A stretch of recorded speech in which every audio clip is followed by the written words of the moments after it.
The sky of Konoha had become a sea of dense darkness, as if time itself had hesitated. Winds charged with energy cut through the air, lifting debris and dust from the deserted streets.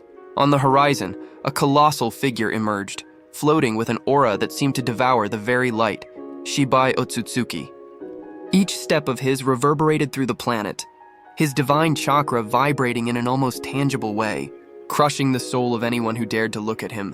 The ninjas of Konoha, realizing the magnitude of the threat, gathered in haste. Boruto, Sarada, Kawaki all felt a tension like never before. But Kawaki knew deep within his being that none of them could stop Shibai. His instinct screamed. Only Naruto could face an entity of that level. At the epicenter of the chaos, Kawaki opened a dimensional portal, breaking the chains that held Naruto trapped in the other dimension.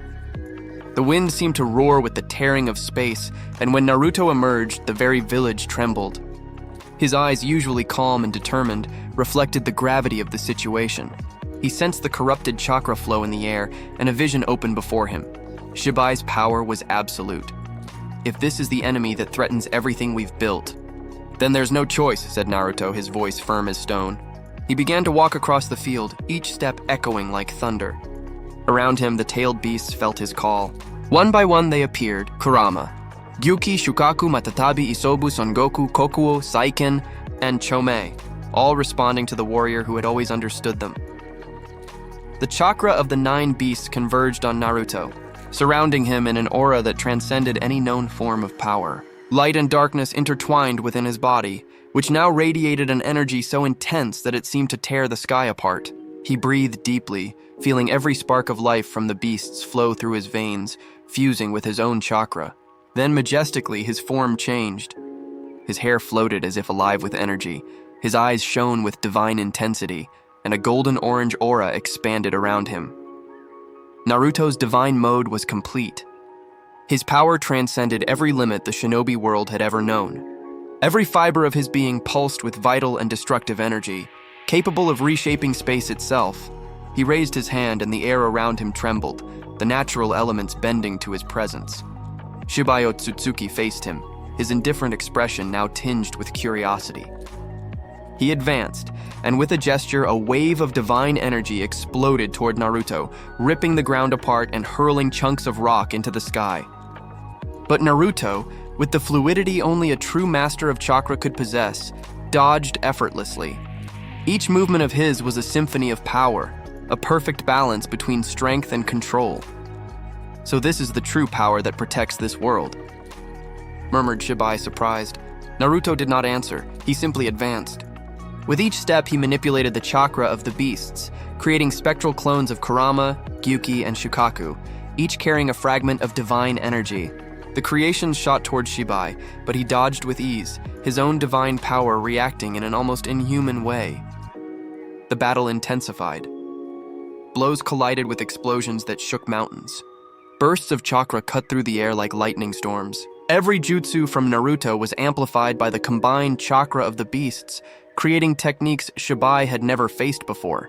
He countered with manipulations of his own divine energy, in a titanic clash of forces that made space tremble and the atmosphere nearly incandescent.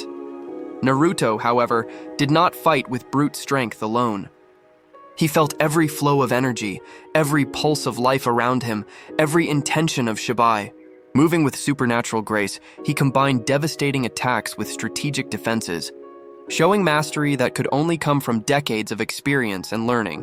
Shibai advanced, concentrating a sphere of energy that seemed to contain the essence of entire worlds. You are impressive, human. But how far can you go? He launched the sphere.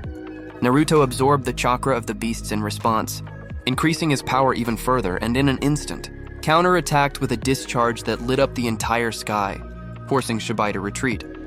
The clash continued. Hour after hour, each moment more intense than the last. But something began to change in Shibai's expression. He felt the precision, the strategy, and above all, the unbreakable will of Naruto. Every strike, every defense, every movement was imbued with determination, not merely to fight, but to protect everything he loved. Finally, after one last shockwave of energy that shook the boundaries of Konoha, Shibai stopped. Silence spread across the battlefield, A heavy, almost reverent silence. He floated above the ground, breathing deeply, acknowledging the magnitude of the warrior before him. "You are worthy," said Shibai, his deep voice echoing. "Your power transcends everything I knew. This planet, I will not destroy it." And then, as if darkness itself had decided to retreat, Shibai disappeared, leaving behind only the wind and the feeling that the threat had been contained, but that the world would never forget that confrontation.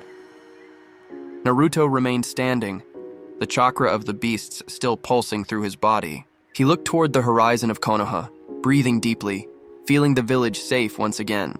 The divine energy that flowed through him was not just power, it was responsibility, protection, and hope. Konoha had survived once more, not through sheer strength, but through determination, unity, and courage. And the name of Naruto, now imbued with absolute power, would be remembered as the warrior who defied the gods and saved his world.